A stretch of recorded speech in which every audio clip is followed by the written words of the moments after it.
Van Nessing. Go ahead, Joe. Yes. Let's talk about it. Yes, the Book of Van Nessing. Oh, yeah. From the C3V Wave 1 Thorman's Reprieve. Veterans of Disaster.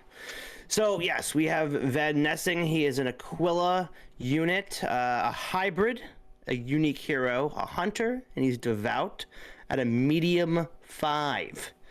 A life of 5, a move of 5, range 1, attack 4, defense 4, and a whopping 105 points. Ew, he's weird. Ow. For anyone that doesn't know, anything that has a 5 at the end, to me, is weird. Weird. Yeah, I mean, honestly, when you're building, for me at least, if you're building, let's say for a 500 point, where it's got a nice solid 0 at the end there, then that you are, in my mind, required to take something else that has a 5, so you make it a 10. So that's why, to me, it is weird. But 105, to me, that extra 5 points. Let's see if we need that extra 5 points. He's got 3 very wordy special powers. Wordy. We got the Silver Bolt special attack, Divine Mission, and Holy Relic. Silver Bolt's special attack is a range 5, attack 3. When a lycanthrope or hybrid figure receives 1 or more wounds from Silver Bolt's special attack, that figure receives 1 additional wound. Very cool. Extra impact. Divine Mission. When revealing an order marker on Van Nessing's army card, after taking Van Nessing's turn, you may reveal the X order marker that is on Van Nessing's army card. Take another turn with Van Nessing. During this turn, Van Nessing adds 2 to his normal attack against undead figures. That's just crazy. This is really cool. Yeah. This reminds me of how Labors works for Heracles, which we'll eventually get to. And even with Crag of Steel for Siege. I love the implication of using the X order marker for something. Yes. You're letting your opponent know that this is not a numbered order marker. Yep. You will not be taking 2 turns. Like if you had a 2 and the X on Van Nessing, and people are like, oh man, maybe it's his 1 is 2. Oh, he already went with this 1. Oh, maybe it's 2 is 3. Oh, it's this 2 and it is X. Bonus turn. I love that. Yep. I absolutely love that. 4 turns instead of 3 in a round. Essentially, absolutely. Yes. Absolutely. That's something. So now we have the last power, Holy Relic. When the 20-sided die is rolled for a special power on an opponent's undead army card, and at least one of the figures from that army card is within 3 sight spaces of Van Nessing, subtract 3 from the die roll. Ooh. That sounds like a personal attack. That is... He says, Cypher no more. Cypher no more. Sudama no more. Oh my god. That's awesome. Yeah. It's got a range, but yeah. Yeah. Yeah, I mean, obviously, it's a special power. I think that's where the 5 come from, right? It's a very specific scenario that this power is going to be useful for. Mm-hmm. And I feel like when it works, that's the 5 points. I feel like that's where that is. You guys let me know in the comments. Mm-hmm. So this is a Dungeons & Dragons figure from the Unhallowed set. Vampire Hunter number 11 to 60. Is it now? Yeah, the one that or at least I believe so. Yeah, the one I was like, the one that I currently miniature I have, I got it off eBay, but it took some hunting. It took some hunting and waiting. Yeah. Was it devout hunting? Very, very much so. I just took that, looked it up. I don't know what.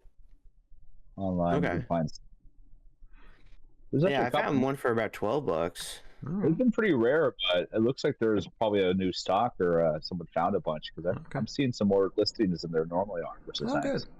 Yeah, and it is. I think a lot of people selling on eBay some of these things don't understand really the value when it comes to Heroscape for these things. I mean, I'll say it again. I mean, Heroscape is becoming more popular, but they don't know seriously, VC. No one knows about this game. Yeah, they don't know VC. Seriously, no one does. And again, even if you're not getting into VC, and when we're talking tonight, especially when it comes to these 3 units we're talking about tonight, guaranteed, if you're going to a tournament, you very likely might see these units on the board. So even if you're not invested in VC and don't want to get it, that's fine. But you need to learn about them as much as possible, because you never know when you're going to be facing them. You never know. Yeah. And not to say that when you do play, if you go to a tournament and you're going to encounter something you don't know, for the most part, either ask your opponent, hey, may I see your cards? I've never seen them before. Or I'm pretty sure that, especially if you play against me, I will, if you're not familiar with any VC, I will teach them how they're used, what the powers do, and most likely how I would be using them. Because you want to know how to engage this unit. Certainly ask, for sure. Anybody's going to have enough goodwill to be like, oh yeah, sure, here, let me show you what it's about. Yep. A lot of goodwill. Yep. So that is the gameplay lore. Let's check out the lore. So we have a bit of a story here. So hold on a second. Let me get because it's in very small letterings. Yeah, I don't know why. I'm zooming in too. Yeah. Zoom and enhance. A lot. I don't know if people can even see that. Here, I might have to. Here. Okay. Hopefully this won't break my computer. All right. I think we're good. All right. The full details of Van Nessing's past are a mystery even to him. The records of the Loyal Library state that he was found on the edge of the elven sacred copse? Maybe corpse? I don't know. Half dead, already into middle age, and lacking any memory of his past life. Regardless of what his past concealed, Queen Elena Starling enrolled him in the ranks of the Kresnik, an elite group dedicated to hunting the forces of darkness that roam Phaland. Over the course of many years, Van Nessing became a master of techniques that made him more than a match for any common foe encountered in Phaland's creeping night. An expert in many forms of weaponry as well as unarmed combat, he was driven to constant training, above and beyond his extensive knowledge of undead lore. Van Nessing is armed with an electric mix of items and weapons designed to take maximum advantage of the traditional weakness of the forces of darkness, including silver bolts and relics blessed by the Elven Queen herself. Despite Van Nessing's unrivaled hunting prowess, he quickly grew weary of defending the forests and hunting the walking dead that plagued Moradin. He has found it hard to keep his opponents alive in accordance with Kresnik dictates, which state that all followers must make it their mission to discover the cure for the conditions that best their former brethren. But Van Nessing found it. Typo? Beset. Maybe. Besnet? Beset. Beset? Yeah. Learning new words today. Conditions that beset their former brethren. But Van Nessing found it hard to see past the perversion of reanimated corpses and lycanthropic curses. During one of his hunts, selfish aggrants caused him to abandon his companies to chase after Opus the Dark Lord, and he was overwhelmed and infected by the Werewolf Lord in the process. Aquila saw him in the midst of his transformation and saved him to assist her in fighting the undead Kingsland. The Archkyri's hatred of all things unnatural parallels Van Nessing's determination to rid the earth of the foul creatures. Doing all he can to find a cure for his own curse, he serves valiantly, promising never again to forget his Kresnik duty. That's interesting. Ooh.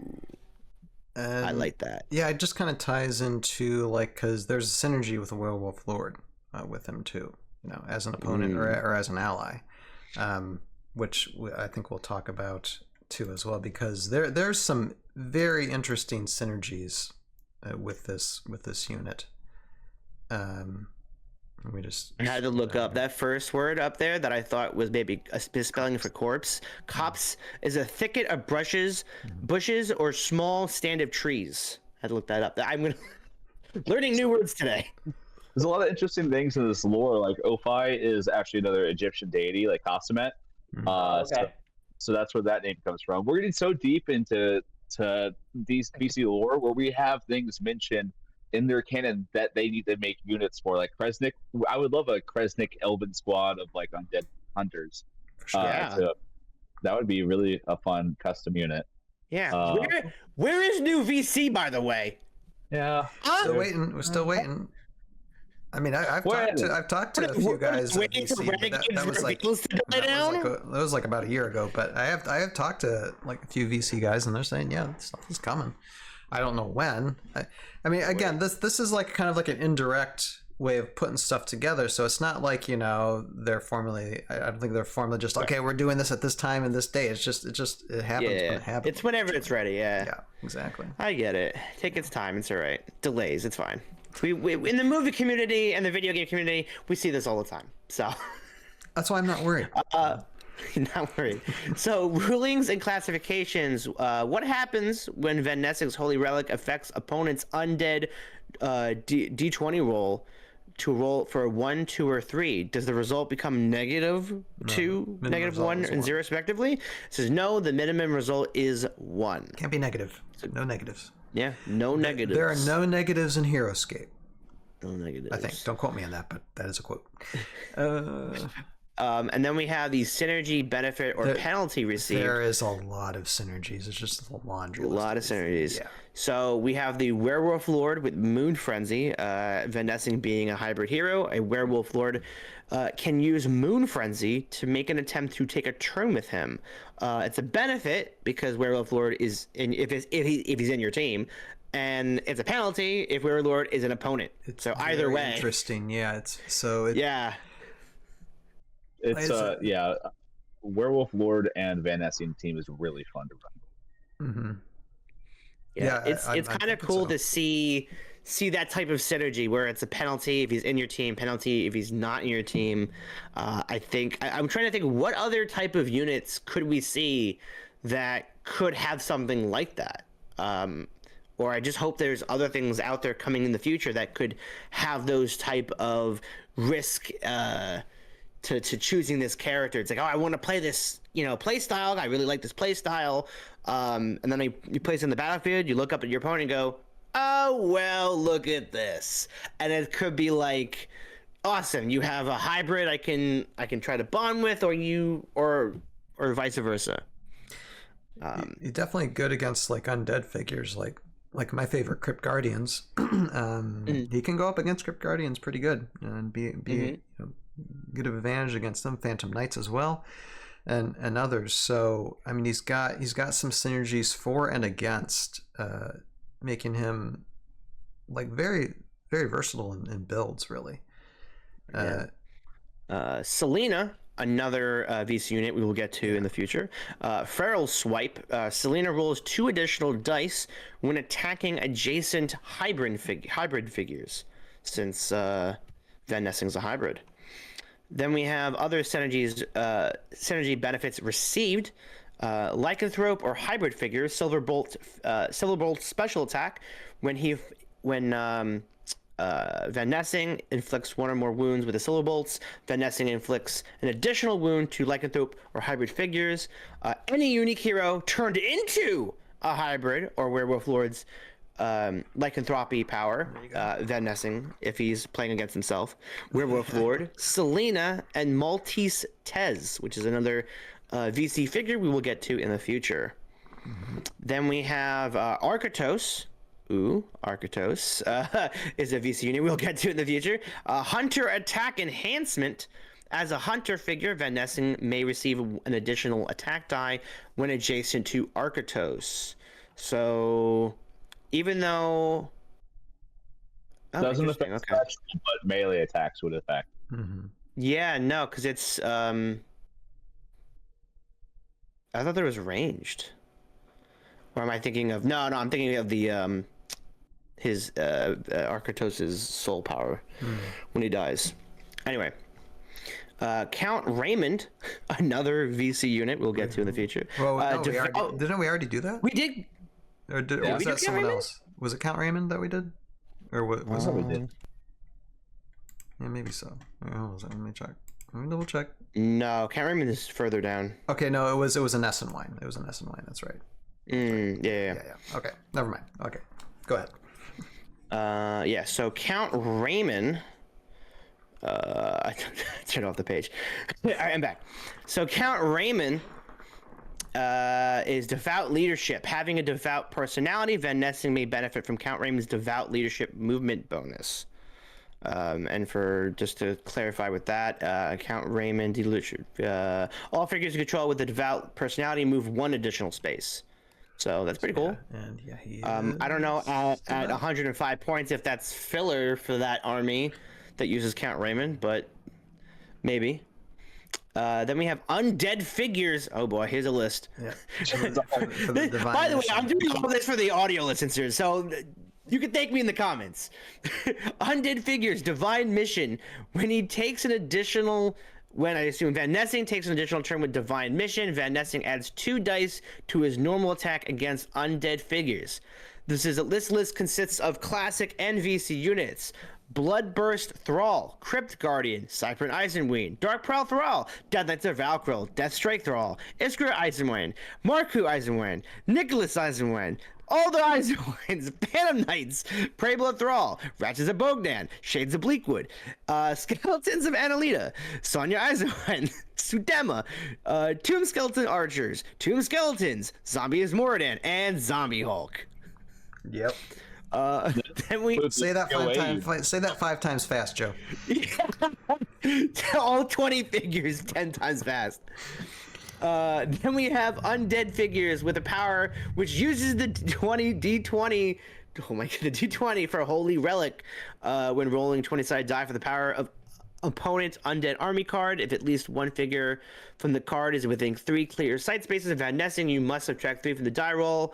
Bloodburst Thrall, Mindless Pack, Engorge, and Rupture, it would subtract from. Cypern Eisenwind's Chilling Touch, Dark Prowl Thrall's Mindless Pack, Deathstrike Thrall's Mindless Pack, Iskra Eisenwine, Summoning of the Wretched of Bogdan, Marku Eisenwine, Internal Hatred, benefit offered to the opponent's Marku Eisenwine. Yep. He'd be like, can you imagine rolling that? He's in the range, and it's like it would have if he wasn't close to Van Nessing and not get that subtract 3, that would have had that power would have activated, but because he was, it did not. Yeah. That is beautiful. Prey Blood Thrall, Mindless Pack, Shades of Bleakwood, Soul Devourer, Skeletons of Annalita, Necromancy, and Sudema, Stare of Stone. And then we have some of the power rankings. Van Nessing. Yeah, this is by Doc. This is by Doc. Yeah. He says, more than just a counter to undead, Van Nessing is a tough hero who can deliver multiple ranged special attacks using divine mission. B+. That's very solid. Yeah, B+. Yeah. That's actually a really good point. I didn't even think of that. Yep. 2 special attacks. Yeah, because you're taking 2 turns, basically. Yeah. And that's back to back. Yep. Yeah. Interesting. Grab a glyph, a turn 1 with Van Nessing. Wow. Very cool. Yep. And we can't talk about Van Nessing without talking about the name, which is an homage to Craig Van Ness. Oh yeah. Yes. Yep. There it is. There it is. Yep. The vampire hunter himself. You know. Indeed. I wonder what the story for that is. Why? I mean, is there a story? There's a whole figure called Van Helsing that they based it off of. But Van Ness is the designer of Heroscape, so it's just that they get lucky. They put Van Ness right in there. Okay, so it was just a play on words because of Van Helsing. Gotcha. It's I thought there was a little bit more where he's like, "Oh, we know that." Next time I see him, I need to ask Craig Van Ness. I'm like, so this Van Nessing guy, are you just like, did they name him that because of the name, or are you really into vampires? You know. Yeah. Do you actually vampire hunt on your weekends when you're not designing games? These are questions people need to know and ask. People need to know. Yeah. Comment below if we need to know. No, we know the answers. You need to know. And this guy gets more and more valuable with AOA because there's so many more new undead that are being released. Oh my goodness! They need to update this. A whole new booster pack with undead, and he just gets better with each more viable undead that comes to the play. Right. Yeah. Do you think that might bump him into an A ranking, if that's the case? I mean, he's borderline A as is. Yeah. But he doesn't bond. Like, he has lots of synergy, but no bonding. Mm-hmm. So if he goes down, like, he's kind of like Solid, where he can do a lot, but he's kind of a one-man unit. Sure. Where like he doesn't get a lot of support from other things. He kind of has to do things on his own turn. So a bunch of squads will take him out in a couple turns, but in like hero battles or uniques, he really shines. Would you consider him like a good like filler? He can fit into any army at 105 points. I wouldn't say he's filler. No, he's more of a specialist, I would say, compared to a filler. Like, grabbing glyphs turn 1 to special attacks. Really good like a draft format if you know what your opponent is bringing, especially. So he definitely, but you could put him into any army and he will get his use out of it. Like two turns. We see with Alistair is always really great to have. Yeah, that's a good point. Yeah. I mean, I guess if by chance either VC or Renegade comes out with a unit or a squad that has either a Devout or Hunter bonding, unless they want to come out with a full hybrid bonding, which I highly doubt, because I feel like there should be more done with class and I guess profession. What is that other one called? No, personality. It's class and personality. Yeah. So yeah, then he would absolutely be boosted to an A if anything like that ever comes out. Yeah, his Silver Bolts is more kind of like lore. It's just he's a werewolf hunter. But it's nice that you can still use it even if you aren't fighting hybrids. It's just a bit more effective. It's ultimately just a ranged attack, which is kind of rare and good to have on hand regardless. It just does more. Yeah. Yeah, a little bit. Yeah. Yeah. I think I might have to pick him up just so I can run, let's say, at least for my friend group, like an undead Heroscape adventure. And they could take him, and that would be a really fun role play for that person to just run through and attack zombies and hybrids and things and have this extra bonus. That'd be a lot of fun. Yeah, you got me thinking now, Joe. Next time I do a Heroscape adventure with you, I'll probably have to bring him because I got my own. Yeah, honestly, that would be. You never know what's going to show up in a Heroscape adventure. I mean, personally, I still like to do the Sylvaris thing, but that's just yes. Soon, everybody will see your Sylvaris. Yeah, I can't. And the special things he does. Oh my goodness! Anyway, reminiscing. Skateboard. What do you think about like the point value, the 105 point value? What do you think about the balance with that? Because I mean, you've evaluated some customs. What about the point value on this one? Is this like uneven, like 5 points extra, or do you think it fits well with the miniature? Well, the 5 point extra, like Joe Crazy, drives me a little bit crazy because you just have to add that 5 to everything you do.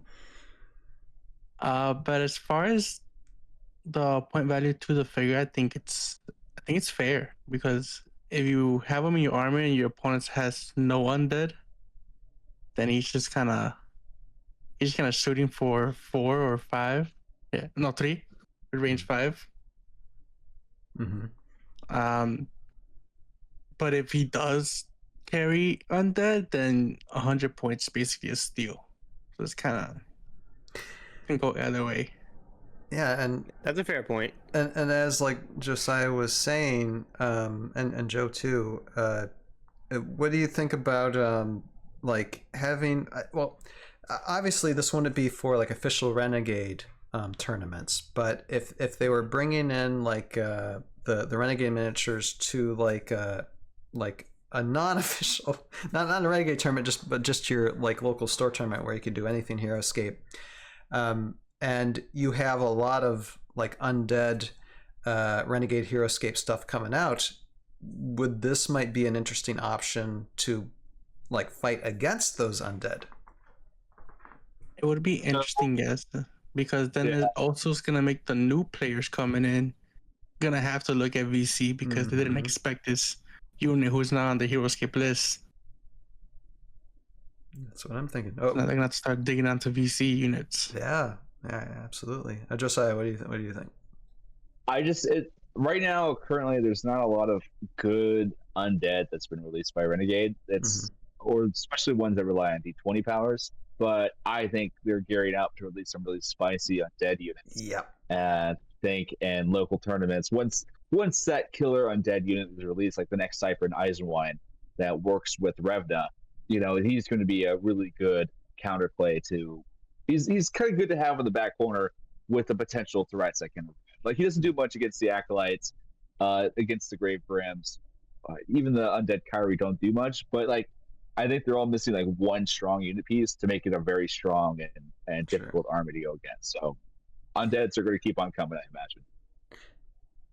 It would be great if Van Nessing could have, like, some type of, like, bonding synergy when it comes to, like, doing, like, him as a unit and then, like, a squad unit at once. That might actually raise his value quite a bit if that was able to happen. If they made like the Kresnik squad follow him, and then he'd be. But his biggest utility comes from that 2 turns. So even then, you still wouldn't be able to get most of it. But as a screen or some additional support would be pretty helpful to have. It's absolutely definitely interesting. You know, it would be cool if by chance he wasn't the only not undead or hybrid hero, kind of like how the lawmen now have this synergistic army. What if there was a group of heroes mixed with squads of undead hunters or hybrid hunters? That would be a very different look of life when it comes to picking Van Nessing. Also, by the way, I looked up if there was a change in Delta. And once again, VC are hitting it on the spot. Apparently, the community says he is so balanced that Delta, he is still 105. Nope. Good. So, good. Very cool. And if there's nothing else to say about this unit, Joe, you want to bow us out on this one? Yeah. That was Van Nessing. Ladies and gentlemen, that was Van Nessing, Aquila's hunter of the hybrid and undead. What was the hold on, what was the Kresnik? Yep. He's from the Kresnik, yes. Take a look at it. Take a look, guys. Consider it. Or you just might end up facing them with your renegade armies. Who knows in the future? We'll see. All right. Do you guys want to see more of these types of figures that are specifically aimed to really be good against one type? As like, would it be healthy for the Heroscape community to keep getting more of these types of figures, or like maybe Van Nessing's a one and done? It could be. It could be all they do. Yeah. I love units that are designed to counter a different unit, but they don't work in current like competitive formats that often because they're usually not draft formats. But some units become a lot better when you know what your opponent's playing. Like repulsors are only good if you know your opponent's playing a certain army. But they're not that good to begin with. But like that's the only time you wouldn't just bring them blind to an event. So I think it fills a niche of drafting, which is kind of I think the most ideal way to play a game, but it's not how it's commonly played. Right. And you gotta give VC team props because they're not just looking at making units that are specifically for competitive armies. It's also it's also drafting armies. You know, you put this, you hear in a draft, it could be you know, the difference between taking him and Drake or something. You know, let's say if you could make a whole undead draft, and you can just throw Van Nessing in there. You could have the Werewolf Lord in there, and now you got to pick, you know, the best mix. And if you don't get the proper die roll, and you don't take Van Nessing right away, that could be make or break the game. So it's cool. It's cool that they don't just make, you know, these could be, I mean, some of the other units in Heroscape aren't just for super competitive builds with a bunch of squads. You know, it's for all sorts of different play styles and game modes and events.